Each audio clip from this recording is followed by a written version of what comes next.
Hey, I'm Jimmy. Here's a copy of the book. Of course, yeah, it's a copy of the book. It's a copy of a, try this again. It's a copy of A Generation of Sociopaths. I covered up the author's name. I'm not trying to cover up the author's name. I got this from the library. So, okay, that didn't work. Oh, come on. I know the author's name is here somewhere. There we go. There's the author, Bruce Cannon Gibney. How the Baby Boomers Betrayed America. I mean, it seems kind of harsh. I don't read political books anymore. That's the same reason I don't watch cable news or watch any news. I read the news, but I won't watch the news. And especially cable news. Like those cable panels, you know exactly what people are going to say before they say it. You know exactly what that guy's going to say. You know what that woman's going to say. You know what the guy from that group is going to say, and the woman from that group. It's all predictable. And it's probably pointless, too. I mean, I spent a lot of time reading about politics and even went through phases where I debated politics. It was all a waste of time and killed friendships, so I'm not doing that anymore. But what I will do, I will read something that sees current events from an unusual perspective. And that's why I've enjoyed reading this book so far. You know, most political books approach things from a conservative versus liberal angle, or a Republican versus Democrat angle, or a white versus black angle, or even a white versus everyone angle. But it's all old. Yeah, it's been a waste of my time. Now, the good thing about this book, or what I like about it anyways, is that it looks at events through a generational point of view. You know, the first thing it does, it defines sociopath, and then it defines boomer generation, and then let me just tilt this so there's not quite as much. You know, what happens when a society is run by people who are antisocial? Welcome to baby boomer America. So in A Generation of Sociopaths, Bruce Cannon Gibney shows, I don't need to read all that aloud, but I will point out a couple things. Acting without empathy, prudence, or respect for facts. Actually, in other words, is sociopath. I'm going to skip down a little bit. The boomers have set a time bomb for the 2030s when damage to Social Security, public finances, and the environment will become catastrophic, possibly irreversible. And when, not coincidentally, the boomers will be dying off. The boomers' stranglehold reached its during the 2016 presidential election with two dismal candidates representing the generation's ugliest traits. I'm glad the author comes across as nonpartisan. Makes it easier to read.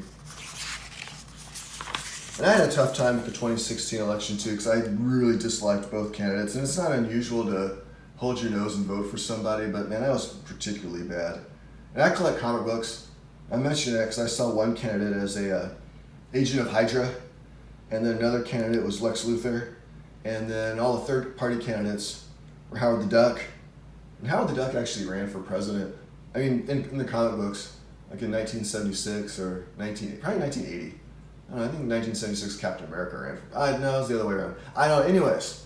I like that the book takes these issues and puts a different perspective.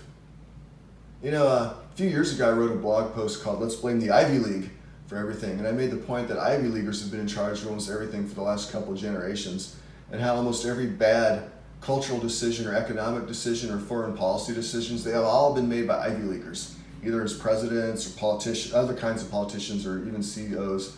And you can scapegoat Ivy Leaguers because they're so rich. I mean, they don't care. They don't care what we think. And we're not going to do anything. I mean, I wouldn't advocate doing anything. Just recognize who's in charge and makes decisions. And if you do that, you can protect yourself a little bit from their influence. And blaming Ivy Leaguers takes out all the political and racial accusations. You know, Republican politicians and Democrats are all Ivy Leaguers. It's not a Republican-Democrat thing. And it's not, anyways. I'm not saying my blog post was right. I'm just saying it was an idea. And it's just a little different. It's better than saying, oh, those crazy right-wing nuts or those harebrained liberal losers. And that's what I like about this book. Now, I don't know if everything in this book is accurate, because I don't trust any book completely nowadays. I just figure the author isn't a boomer. Oh, that's a good point. Let's see what this author looks like.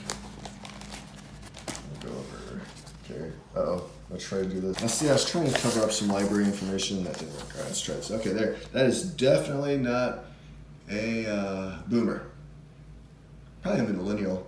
It looks like a millennial that got tired of listening to boomers complain about how lazy millennials are. Yeah, I don't blame him. I wonder if he's an Ivy Leaguer, though. Probably should have checked. I don't care. If he is an Ivy Leaguer, maybe he's one of the good ones. Hey, you, sir, are credit to your... All right. Anyways, I'm not a millennial, but I like a lot about that generation. And I know that boomers, for whatever reason, put this country into a ton of debt, and it's going to be kind of tough getting out of that. Now, I'm not doom and gloom. The United States is still in better shape than just about any other country. And a lot of countries are going to have some huge issues really soon if they don't already. And some countries are even going through some tough stuff. And I'm not a prepper or anything like that, but I'm taking a few slightly precautionary steps to protect my family without being paranoid. Anyways, I'm not going to get into details and arguments made in the book because that's what this book is for. So if you're interested, let me move this over a little bit. If you're interested,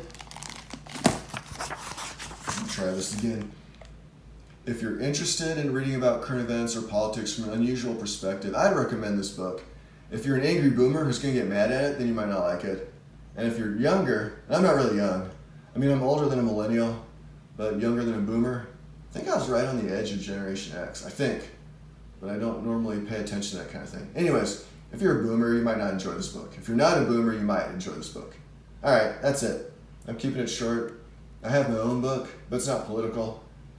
I have one section about how to handle inappropriate political discussions, but besides that, it's not political. My book's called Crap is Not a Bad Word, and it's on Amazon. And that's it. You can also, I keep saying that's it, and I keep going. You can also find my that blog post I was talking about, Let's Blame the Ivy League for Everything. It's on my blog, Dysfunctional Literacy. It's probably buried, so just use a search engine. If you actually type in the words, Let's Blame the Ivy League for Everything, it'll show up. All right, there you go. Now I'm done. I know I'm not the best video maker, but thanks for watching, and I'm done this time, for sure.